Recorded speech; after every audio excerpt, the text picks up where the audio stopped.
Welcome, welcome, welcome, Facebook family.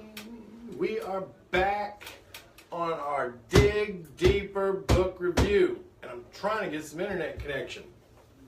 So can you see me out there, Facebook? Yep. Awesome. We can hear you too, huh? You can hear me too. That's a good one. That's a good one. Well, you guys need to come on board. You need to come on board. Come on, come on, come on. We're live.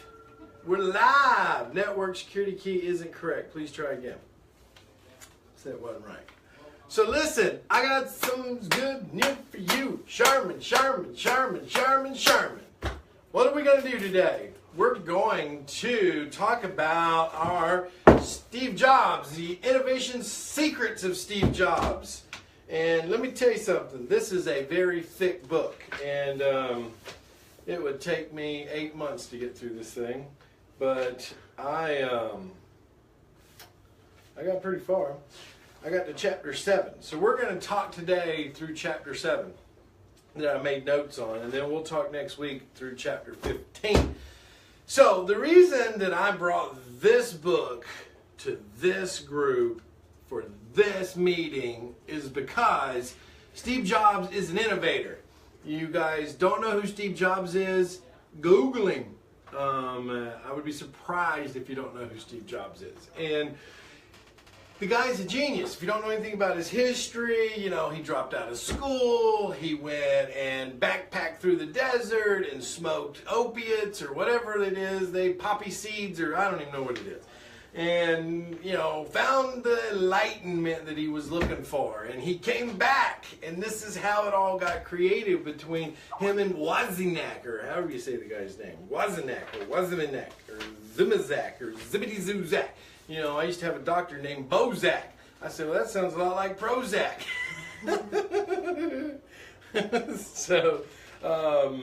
But that's what this is about. This book is about not just him as an individual, but it's really about the things that he was thinking about. And what's so crazy is I'm going to talk to you about something in here that, you know, he did an interview years ago and how it was basically, it came true where the market was going in today's market. But he talks a lot about business. He talks a lot about entrepreneurship, and he talks a lot about mindset. He talks a lot about these things, and I think that that's very important for you to understand, because when you start business, or you start on the journey of business, is it going to be easy? The answer, Toby. I see you on there, Toby. The answer is no, it's not going to be easy. And if you assume it's going to be easy, that's where you're making the first mistake. You're making the mistake to think it's going to be easy. Now, can we make some of the processes easy? Yes. Can we shorten the time frame in which we become successful? Yes, by having a coach, by having a mentor. You know, those are the things that will help us, you know, generate what we call a faster momentum moving forward. Is assistance, software, technology, you know, things of that allow us to get there a little bit faster. But what I want you to understand is there is nothing in the world more greater, even if that's the right English, more greater. It is for the South. It is for the South. That's what Jill said. Everybody say hi to Jill. Hi. Hi. Hi, Jill. Hi, Jill. Jill, what you doing, Jill? Getting set up. What you doing? I got my internet working. Woohoo! I got my internet working. Watch out now.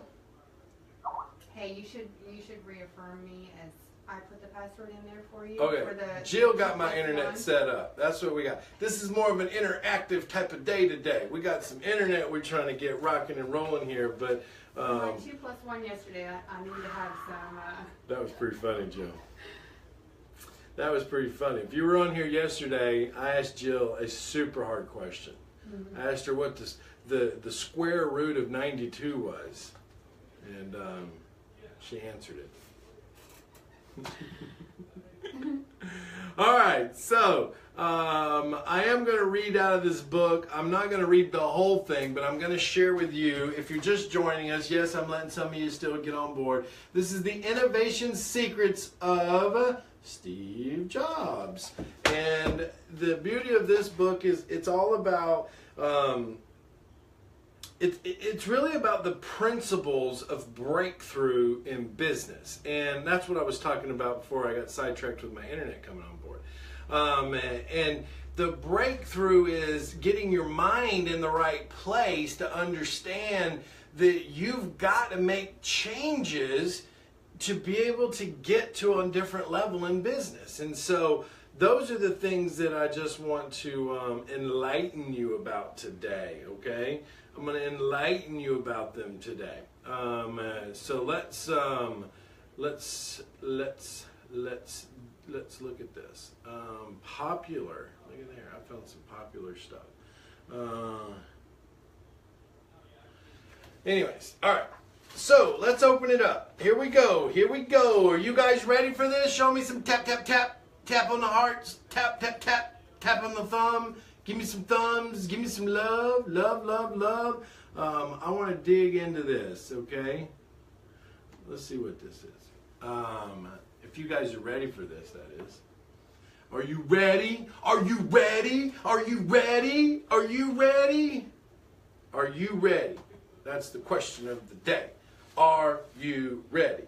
You remember, who remembers when I did that book review and it was all about what? The E-Myth, and it talked about what? Being in a ready state.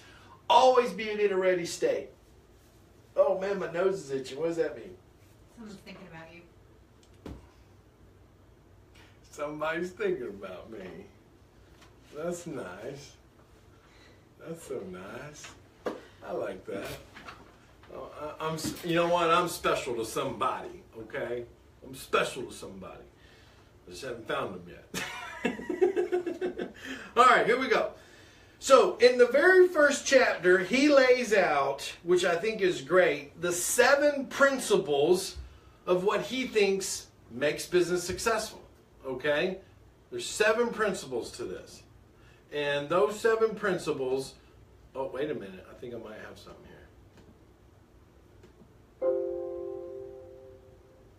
Dead? Or is... No, I don't. Okay. All right. Principle number 1. Do what you love. Do what you love. I mean, how simple is that? And you know how many people do things they don't love at all? So you have to really think about, you know, and somebody, this is so funny. Years ago, somebody that I knew that was a very successful man, he ended up becoming my godfather. He said to me, he said, Zach, the problem with society is we have too many people doing things they don't love. Find what you love and you'll always be happy. People say to me, Zach, why are you always happy? I love what I do. Somebody says it's a job. No, I don't have a job. When you love what you do, you want to go do it. You want to do it. You want to be in there. You want to be in the environment. You want to be around the other people. You want to participate in the activities in which you're involved in. It's doing what you love, okay? Which is all about career. So he talks about principle 1 being around your career. Do what you love. Principle 2 is all designed around your vision. So, hey, I got one for you guys. Do you know what the opposite of vision or sight is? You know what the opposite of vision and sight is? Jill, do you know? No.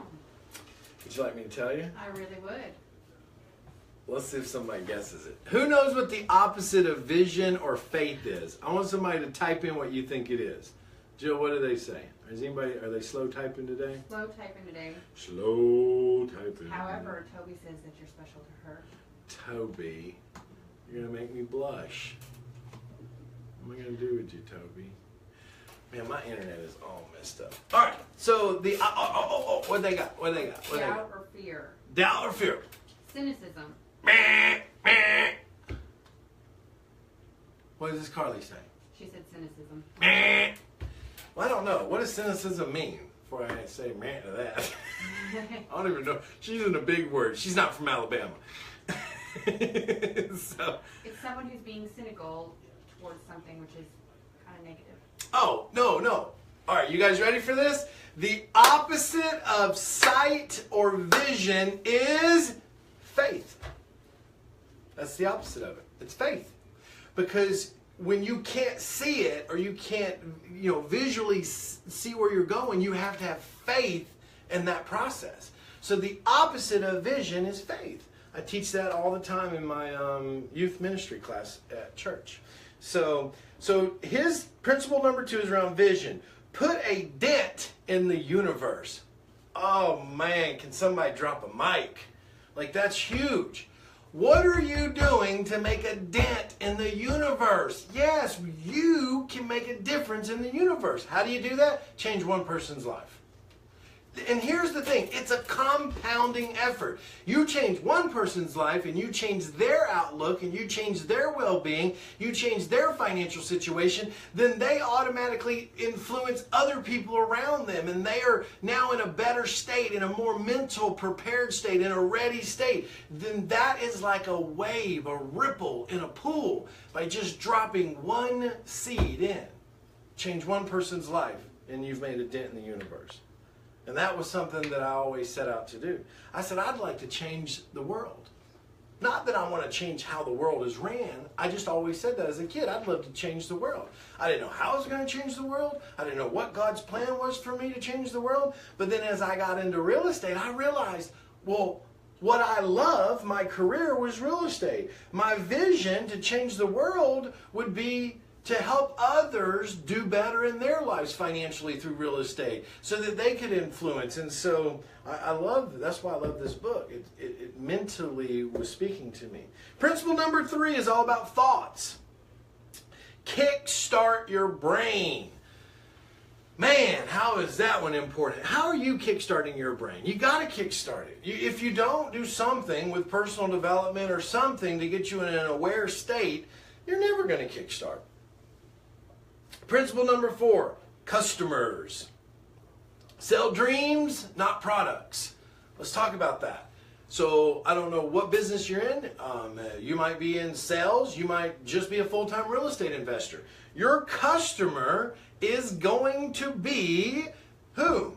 It's going to be the seller or the buyer. So we're not trying to sell them a product. We're trying to sell them on the dream, on what they're trying to achieve by selling that house, right? So they're trying to sell that house so they can move on to do something else. That's what we're trying to present to them in negotiations. Same thing when we're selling a house. We're not selling the house. We're selling the relationships that they're going to create in that home, the memories, the connections with their community and their neighbors. We're selling the dream of why they want that property. Principle number 5, design. Say no to 1,000 things and say yes to one. Think about that one, right? Do we have a tendency to overbook? Do we have a tendency to say yes too much? Yes, we all do. Even I do it. And it's because we're in a position in life where we can. We want to. And see, that's a big difference. And I can see it firsthand being in the position I'm in. There are some people that I work with that don't want anything. Like, oh, I got this. And then there's others who want to take everything on.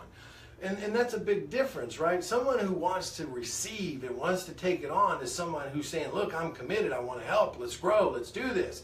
Somebody's like, I got enough over here. They have no desire to grow. They have no desire to achieve. But, as a leader, it's my job to make sure I manage what people are taking on and what they shouldn't and should take on. And in your life, you're the leader in your life. You've got to manage that correctly. Okay? Number 6, experience. Create insanely great experiences for the people you are around. For instance, if you're a miserable person, guess what experience you just created for those around you? A very uncomfortable, miserable experience, right? So when you are in control of your life and your journey and you're building your business, you want to have this amazing experience going on around you all the time. An amazing experience, right? Let's see here. I was going to look for something real quick for you. Not just an amazing experience, but an influential experience. Write that down for me. An influential experience, okay? An influential experience, because what that does is it attracts people to you. It attracts people to want to be around you. It attracts people to want to, just be who you are and be where you are and think about all the things that influence you in your life and how can you now be an influence on someone else, okay?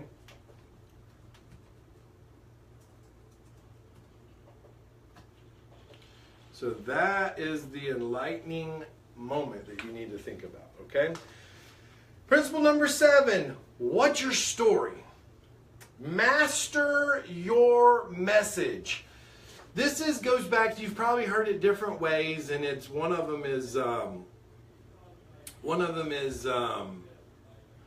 like the elevator pitch, right? What's the elevator pitch? That's your story. Master your story. What are you doing for people? Why are you in real estate? How are you helping people? What are the things that you're doing that's helping, people get out of real estate or move to real estate or get away from real estate? Hey guys. Those are all things that you need to think about. And I'm going to tell you like this. The more you think about them, the better you're going to be at delivering your message, okay? And here's why. Because it is an awful, awful thing to have someone come up and just be like, "Rah!" And they're all over the place.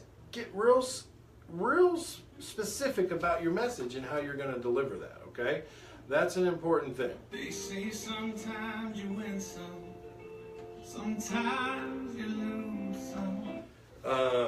some. All right, here we go. Principle number 1, do what you love. That's what we're digging into. Steve Jobs says this: have the courage to follow your heart and intuition. That's a big one. If you don't know what intuition is, you better figure it out. Intuition is what I refer to as my Holy Spirit. But you might refer to it as, I listen to my gut. A lot of people say that. And it's just because maybe they don't understand where that comes from. But intuition is that inner voice that speaks to you if you're in the right spot or in the wrong spot, okay? They somehow already know what you truly want to become.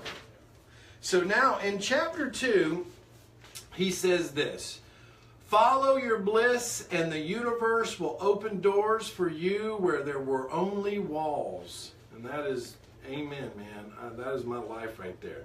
So here, I'm going to read a little bit about this to you. Job's birth mother signed the final adoption paper only when Paul and Clara promised that the baby boy would go to college. After 6 months, I couldn't see the value in it, said Jobs. I had no idea what I wanted to do with my life and no idea how college was going to help me figure it out. And here I was spending all of the money my parents had saved their entire life for. So I decided to drop out and trust that it would all work out okay. Now, you know what? That is so ironic because that's how I was with high school. I was just like, you know what? It's all going to work out for me. So, hey, if you're just joining us, we're digging into the innovation secrets of Steve Jobs. The innovation secrets of Steve Jobs. That's what we're doing our Dig Deeper book review on today. And there's another funny story about Steve Jobs. I don't know if you guys are familiar with this, but he had went to this restaurant over and over and over again. And some of you might know this story. But he went to this restaurant every morning for breakfast, and he'd been going there for years. And as he got older, he decided to figure out who his real birth father was. And guess what?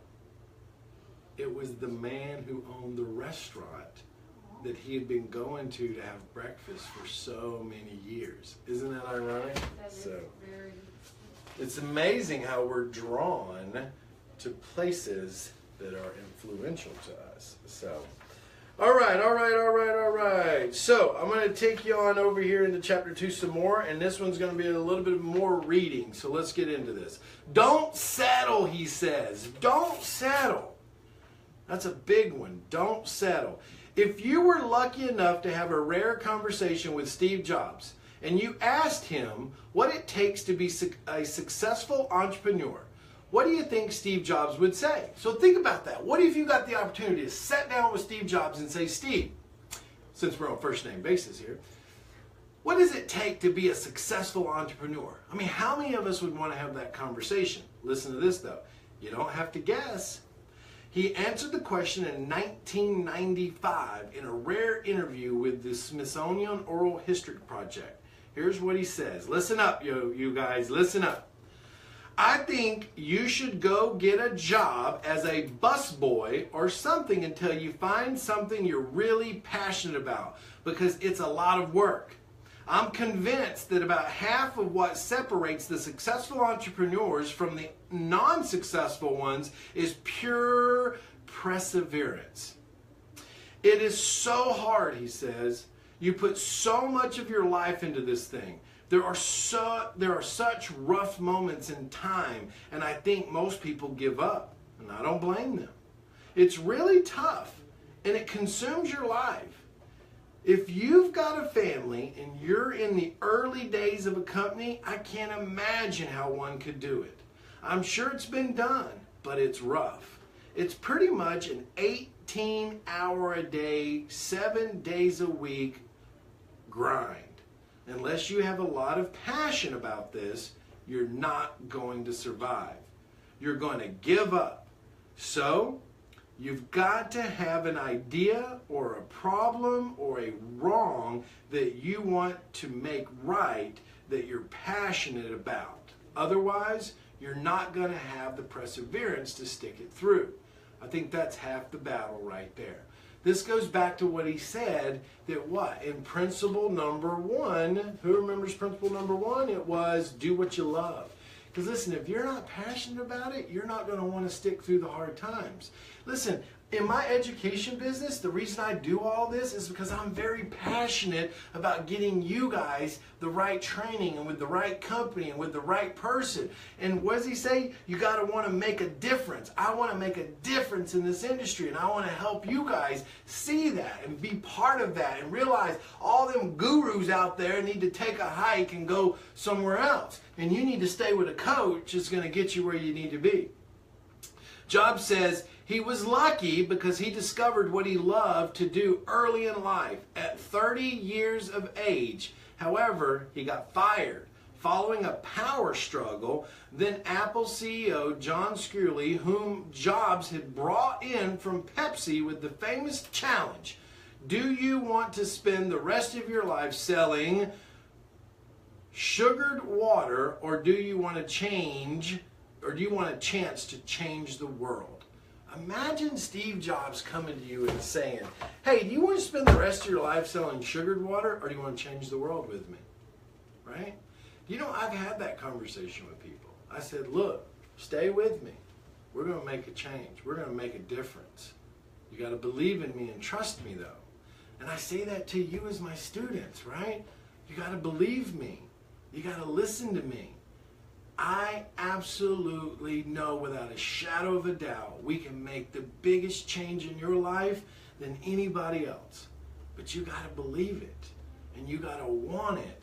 And if that's the case, then we're a perfect marriage. We'll make it happen together. But you got to dig deep and really believe. You got to have faith. You know why? Because you can't see it yet. You can't see it. I can see it because I've been through the same struggles that you're trying to go through. But you got to have faith, the opposite of sight. Okay? So he says he successfully convinced the board to now this is the Pepsi-Cola guy, right? He successfully convinced the board to oust Jobs in 1985. What had been the focus of my entire life was gone, Steve said, and it was devastating, Jobs said. Jobs looked at the event as a public failure. He was humiliated. Then something began to draw on him. He loved what he did. He might have been rejected, but he was still in love with what he was doing. So he started over and began what he called the most creative period in his life, a decade in which he launched several important innovations, including a company that would revolutionize the entertainment industry known as, who knows, Pixar. You guys might not have known that, did you? He goes on to say, I'm convinced that the only thing that kept me going was that I loved what I did. You've got to find what you love.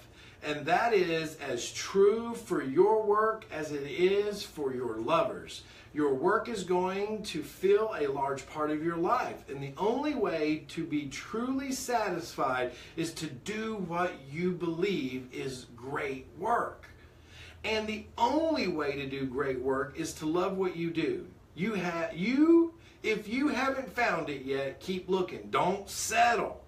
As with all matters of the heart, you'll know when you found it. And like any great relationship, it just gets better and better as the years roll on. So keep looking until you find it. Don't settle. Right? Hashtag that one. Don't settle. Hashtag. Dig deeper. Hashtag. All right. Chapter 3. Think different about your career. That's a big one. You got to think different about your career, man. Listen, you need to be a place where you have fun, you help people, you enjoy. It's always a challenge. That's what you need to do. Here's what Bill Strickland said. He's the author of Make the Impossible Possible. Passion are irresistible. If you're paying attention to your life at all, the things that you are passionate about won't leave you alone. Listen to that one. See, people say to me all the time, well, why is this all that you want to talk about or think about? Because I'm passionate about it. I go every day thinking about it. It's like it doesn't leave me. I lay in bed thinking about it. I watch TV thinking about it at night. I eat dinner thinking about it. That to me is not working. That to me is doing what I love. I'm passionate about it. So it's on my mind all the time. They are the ideas, hopes, and possibilities your mind naturally gravitates to. The things you would focus your time and attention on for no other reason than that doing them feels right. Okay? All right, here we go. Trust your passion. Trust your passion. Here's what he says. Strickland knows exactly what Steve Jobs meant when he said getting fired from Apple was the best thing that could have happened to him. According to Strickland, passion won't protect you against setbacks, but it will ensure that no failure is ever final. In Strickland's experience, setbacks become learning experience, giving you the chance to refine your vision and to rethink your approach. Most important, Strickland says setbacks remind you of how much your dreams mean to you. Now let's talk about that real quick, because a lot of times when people set back in their life, they think, oh, it's over. I'm finished. I'm kaput. But that's not the case. Do you understand? Setbacks are needed in your life. Failures are needed in your life. Change is needed in your life. Challenges are needed in your life. These are things that make us become innovators. These are things that make us really become the most powerful innovators of ourselves, because now we're put in a position of diversity, and we have to really think hard about, like, how did I get here and how do I get out of here? And our brain becomes extremely creative, and we think extremely passionate about how do I get out of this situation. That's why setbacks are so important. Some of my best growths, some of the most explosive growths I've ever had have came right after a setback. Look, there's a great book you should read, the book of Job, and it talks about this. It's like literally all in that book. It's all about it. It talks about how someone was doing so great in their life and had the perfect family and the beautiful wife and the kids, and then poof, it was all gone. And he was turned into a beggar, and he struggled, and he was just like, why? I've done everything right. Why? And a lot of you face those challenges. You think to yourself, well, I'm doing everything right, but why? Because you're being cultivated to be a champion. You're being cultivated to be a leader, to see how much can you take and still stay in a positive, ready state for those opportunities that are coming. That's what it's about. Listen, you should be more thankful in your time of need than ever in your time of glory. Because those times of needs, when you're down, is what makes you a better leader and a better entrepreneur, and to appreciate the glory that comes after it. That's speaking to you from the heart, guys. You got to embrace that, okay? He goes on to say, what role did passion play in the success of your social innovation? Strickland asked. Here's what he says. Passion, he said, is the emotional fuel that drives your vision. Passion, because why? We don't have the sight yet. We have to go off of faith. And what's our strongest faith is what we're passionate about. So it is the fuel that drives our vision to become reality. It is what makes us manifest the life that we want. Love that part. It's what you hold on to when your ideas are challenged and people turn you down. When you are rejected by experts and the people closest to you. It's the fuel that keeps you going when there's no outside validation for your dreams. Boom. Listen, that is huge. That passion is so needed, because think about it. Do people understand why you're doing what you're doing? No. Are people going to give you validation for your life? No. And if you expect somebody to constantly validate you, then you got issues. You don't need somebody to constantly tell you, oh, you're doing a good job, you're doing a good job, you're doing a good job. You need to be able to validate yourself. You need to be able to say, look, this is what I'm good at. This is what I love to do. I don't need your validation. I love it, and I'm going to do it whether you validate me or not. That's what you got to think about, okay? Who are you in your world, and what are you driving for with your passion for your vision? If your vision is to be the greatest salesperson in the entire world as a car salesman, you don't need somebody to pat you on the back. You just keep your passion and you drive forward and you prove it. You prove it. You prove it. That's what it is. Listen, you know, I'm blessed that I have two parents that, you know, validate me and tell me how much they love me, and how in shock they are at that I'm where I am in my life. Right? I mean, it's funny when your parents are like, man, we love you, but man, we can't believe you did all this. Right? But I didn't need their validation to do it. I didn't need anybody's validation. I just knew in my heart this is what I was supposed to do, and I fell in love with it, and that's what I did. Now, along that journey, my results showed the world what I was doing and the success I was creating in my life and others' lives. And so the validation came naturally, but I never expected it. I didn't need it. And that's a big key. See, here's what happens in life. Listen to this real quick. When you expect something from someone and you don't receive it, you create animosity amongst yourself in that relationship. So when there's no expectation, because you don't need it from anyone, then you are never let down by anyone. You understand? See, we can control our emotional state.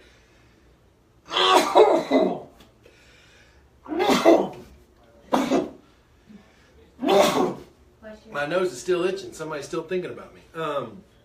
But what I'm trying to say to you is you can control your emotional state by not expecting others for something that you can give yourself. No one can love you more than you love yourself. That's the reality. Well, the Lord can love you more than that. But, man, my nose. You guys must be sharing this video right now. I got all kinds of people thinking about me then. That's a big one. Anyways, I'm not going to harp on that anymore. But I am a big believer in don't expect others to validate you. That's why I highlighted that in here when it said trust your passion. So if you just trust your passion, you don't need validation. You just keep going, man. You just keep going. You know, whatever that is. You know, a lot of people are helpers. A lot of people are, you know, are passionate about, you know, doing for others. A lot of people are passionate about, you know, building things. A lot of people are passionate about, you know, being an influence to others. There's all these different passions. And, you know, you got to find yours. So here's a good one. This is still in chapter 3 here. And it talks about felling. Listen to this one. Felling 5,126 times. Failing? Failing. Meaning that, you know, if you failed 1 or 2 times at something, would you keep doing it? Most people wouldn't, right? So that's what this is about. Inventors are, by definition, failures. That's what it is. Listen, do you know how many times I failed in my life to get to where I'm at? The difference is I had enough passion and I had enough personal validation to get up and do it again. That was the difference. They fail far more often than they succeeded. And boy, isn't that the truth. He goes on to say, look, here's one for you. And this is, you guys probably have ever heard of Dyson, the vacuum cleaner. Dyson spent 5 years toiling on his idea. And on his 5,127th attempt, a working version of the dual cyclone bagless vacuum cleaner emerged. It took this guy over 5,000 attempts to finally get the cyclone vacuum cleaner that we now see everywhere and other companies have copied, right? You just got to keep on plugging, man. You got to keep on plugging. Look, my very first deal, I was stupid.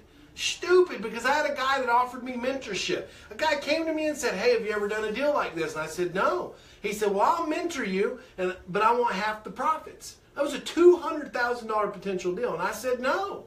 I said, you're crazy. I'll pay somebody $200,000 to tell me how to flip a house. I watched that TV show. I got this. Well, that's my ignorance, right? I lost $100,000 on that deal. $100,000 I lost on that deal. Why? Because I was so consumed that I thought I knew how to do it, because I watched a TV show and read a book that, I got this, that my ego got in the way of my success. That's reality. When you say that, it gives me like a pit gut wrench. Like Losing 100 grand? Yeah. Listen, I was nauseous for like a week. Only a week? Well, here's the reality. Now,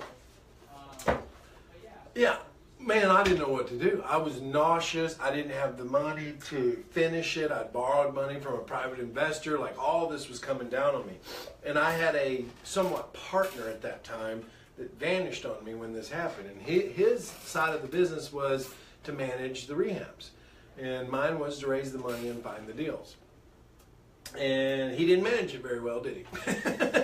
So, but I was down, man. I was down. And you know what? I'll give credit to my kid's mother for this, because I didn't even want to get out of bed. I was pretty low at that moment. And I remember she looked over at me one morning and she said, are you going to let everything that you've been building go away because of one failure?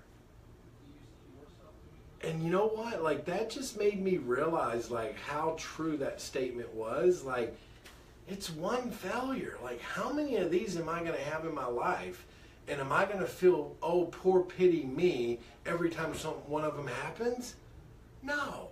I was like, you know what? You're right. I need to get up, dust my knees off, and I need to go back at this thing full force and learn from it. So the next thing I did was I went and hired a mentor.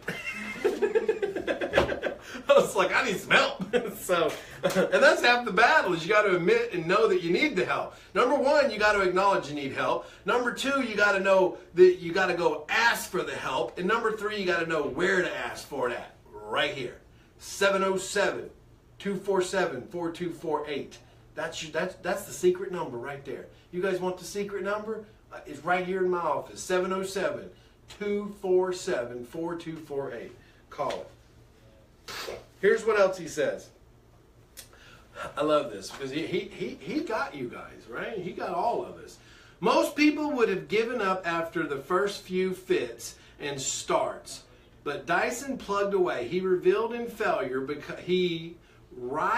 failure because that's what engineers do. They're thinkers. They test, they try out new ideas, they get a kick out of it. If you don't get a kick out of something, then do something else, because the odds of breakthrough success are against you. I don't mind failure. I've always thought that school children should be marked by the number. Oh man, I remember this. Listen to this. Listen. Everybody listen. He says, I've always thought that school children should be marked by the number of failures they've had. The child who tries strange things and experiences lots of failures to get there is probably more creative. Think about that. Listen, failures are fine. Like, I coach baseball for kids. And the other day, Monday, we had a baseball game. And a kid I have on there, his name's Mason. He's a good kid. And he's got good parents. And he tries real hard. And a ball got past him and he wasn't able to get the out. And man, he was just let down. And so when we got done to go bat, I went in there and I talked to him and I said, buddy, what's wrong? He's like, I missed that ball and somebody else got it. And I said, but what did you learn from that? I said, what did you learn from that? He said, well, I learned I need to get in front of the ball. And I said, why didn't you get in front of it when it came at you? He said, I thought it was going to hurt me.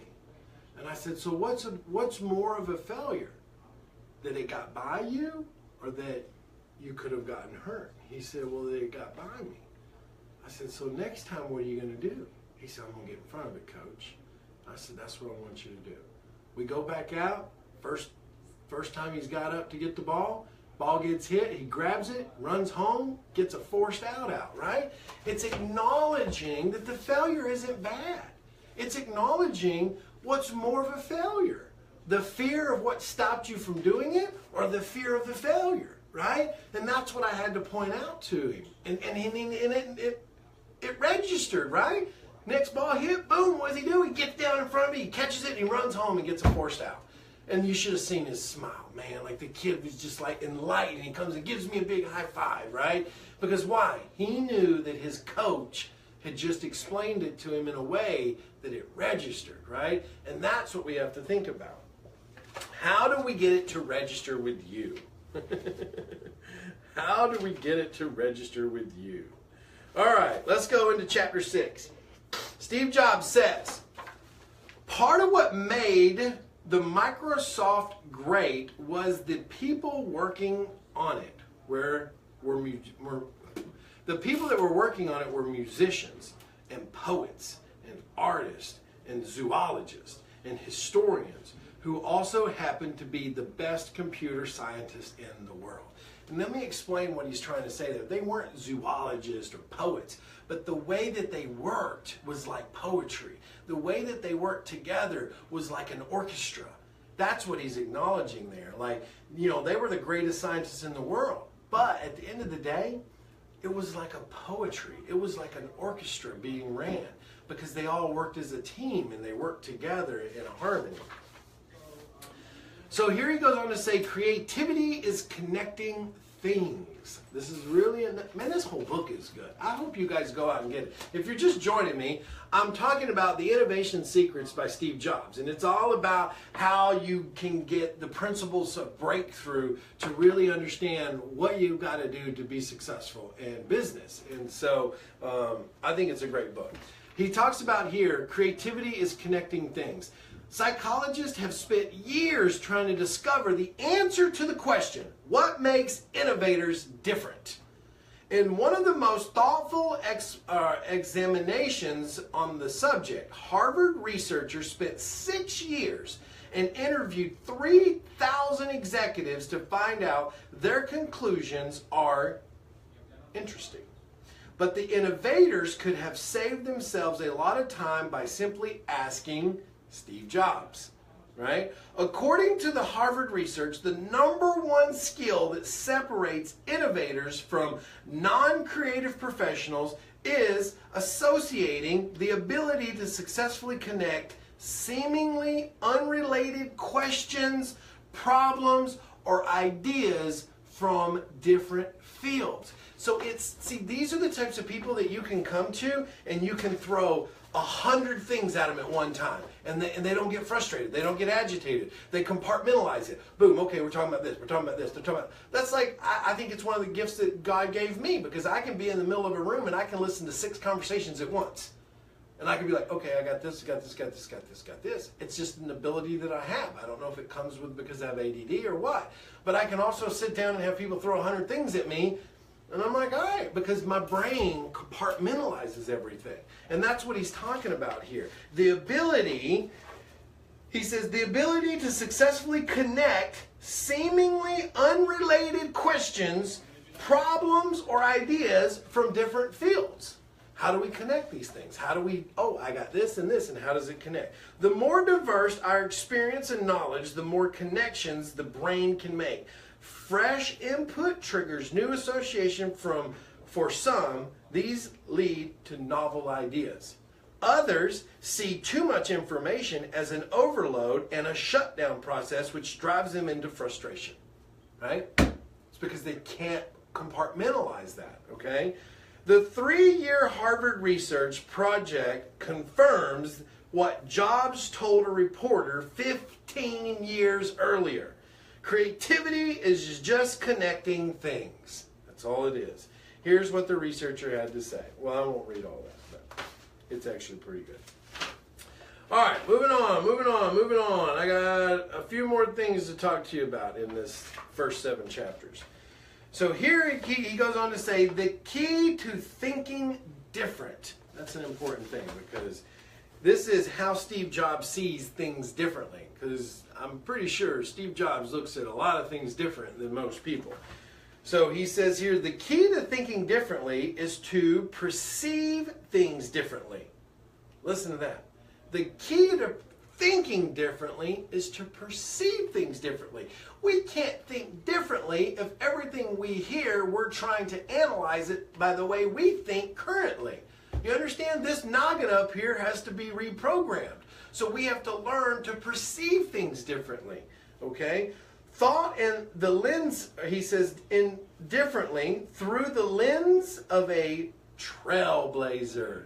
You know how important that is? Like, I think trailblazing is a beautiful thing. I always like getting off the main road. And to see things through these lenses, you must force your brain, let's force your brain, it's not going to happen naturally, force your brain to make connections it otherwise would have missed.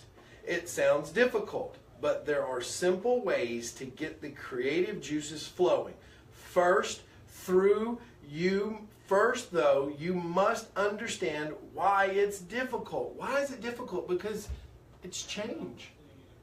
It's change. You are accustomed to being comfortable, staying in the same place, living the life that you've always had, thinking that it is where you need to be. You're not living. You're asleep in today's world. Be alive. Change your thoughts. Change your process. Push your boundaries. Guys, that's the answer to everything. You stay stagnant, you're going nowhere, okay? It's an important one. So we go into chapter 7, think differently about how you think. Albert Einstein says this, imagination is more important than knowledge. And I believe that in my heart of hearts, in my soul of soul. I do not care how smart you are. I don't care how many degrees you have. If you have no imagination, you're a lump on the log. Yeah, I said it. And that's the truth. Man, you know why I love hanging out with my kids? Because how imaginative and creativity are. I will just sit in the playroom with them and watch them take a block and turn it into a castle, and a dragon came out of a shoestring, and it's like, man, look at these kids, man. Like, this is great. This is why I don't let my kids use electronics. The reason that I keep electronics out of my kids' hands on a daily basis is because I am building their creativity and their imagination. Because I know one of the greatest gifts that I can ever give my kids is teaching them how to be creative and how to be an extraordinary ability to imagine. And imagine things that isn't there, and to be able to hone that in and live off of that. And listen, I'm not saying that that's your parenting style or whatever, but I'm just saying I've lived a life of a lot of success, and a lot of my successes has came from my ability to see things that weren't in front of me, and to be imaginative and to be creative. And I know that that is a gift that it just happened with me. And that is what I think has led me to a lot of my success. So if there's one thing I can make sure my kids learn from me, it's how to be creative and how to have imagination. And so I am always pushing them to do that. When we're riding down the road, I'm saying, look at the clouds. What do you see? Like, what do you see up there? Oh, I see a dragon, Dad. Or, oh, I see a duck, Dad. Yeah, where's it at? Show it to me. What's it doing? I influence them to be that creative. So it's important.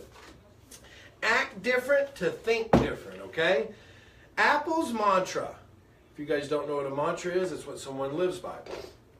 Think different. That's their entire mantra, right? Sounds simple, but researchers who've studied innovation have discovered that to think differently, you have to act differently. Most executives view creativity and innovation as a black box. Why? They don't want them being creative. They want to control them in most cases. They want them to, if there's a process that takes 1, 2, 3, 4, 5, they only want one person to do one person to do 2, one person to do 3, so that they can black box everything, okay? So know that. Most executives are black box, or something that other people are good at, but they don't know how to do it themselves. According to Jeffrey Dyer, a Brigham Young University management professor, Dyer, along with 2 other researchers, surveyed 3,000 executives and managers for the innovator's DNA regarding how respondent generated creative ideas. How respondents generated creative ideas. The article stated in almost every case they could describe engaging in a behavior before having the idea. Listen to that. I mean, this is from people that are, they got big degrees and do research. Which, whatever. I've been saying it before I read this book. That they have found the most creative people that got the most success engaged in a behavior before ever having the idea. That goes back to acting as if you've already got it. Believing you've already got it. Living in a life of manifestation. Putting it into the universe that this morning, my trainer comes over and we're working out.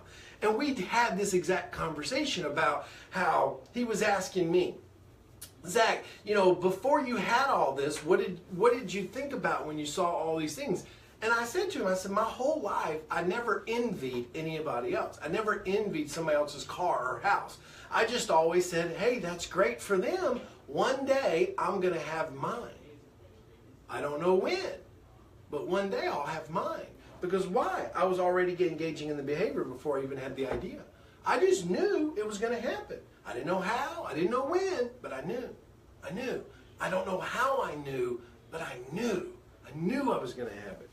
And so that's so important that I'm going to leave you guys with right here is if you want the success in your life, you've got to already believe it. You've got to already be in it. You've got to already understand that you've got to be thinking it and living it before it ever becomes a reality. And you just got to get the help. That's all you got to do. So listen, if you've enjoyed this video, share it. Get it in somebody else's hand. There's a part 2 coming next week. I'm going to cover the next 7 chapters. This book is a book you should all get and you should all read it. It just helps you get your mind in the understanding of the 7 principles that he's talking about. And why those 7 principles are so important for you to become a successful entrepreneur. And you got to get the right help along the way, guys. You got to. You got to come out to my 3-day event. There's a link in the description up here. freedomfromflipping.com. You need to get over there. Listen to some of the stories that students are already saying that only went to the very first one. This would be our second one that we've ever done in Denver. You need to get there. You need to call in the office. We've got like 10 or 12 general admission tickets still available. You need to call in and get them. I think we're out of the gold VIPs already, but I've got a few of the silvers left. But you need to get engaged. You need to get there. You need to take the time to invest in yourself and be part of what we do. Because without that, you're going nowhere. So, Jill, anything I need to know about? Yeah, I was on a roll. Sorry. Usually I take breaks. You were. It was a good one today. I want you to give a shout out to Allison Walter. Allison Walter. Is she on there? Yes, sir. Oh, that's so sweet. Carly's on here. Tubby's on here. Rob is on here, being very actively present. But nobody's commenting. I'm reading some of them right now. Are you? Yeah. Toby was in it, like everybody's feeling it. Hey, listen, it's a great book. You should get engaged with it, okay? So listen, guys, I've enjoyed it. I've kept you on here for an hour. I'm going to get off of here, and I'm going to wish you guys the best for the rest of the week. Make this week the best week ever. Do something. Get involved. Get engaged. And I'll see you back here. Remember, if you're not on our email distribution list, you need to do that, reisuccessacademy.com. Go over there, put your name and email in. We send out every Monday a REI Success Tips series. Every Tuesday, be back on here, 1:30 Eastern Time Zone. We do our real estate investing talk show. Every Wednesday, same time, 1:30 Eastern Time Zone, we do our Dig Deeper book review or our Dig Deeper interview with an expert. So be back on here. Thursdays, we send out success stories. See you guys next week. Bye now.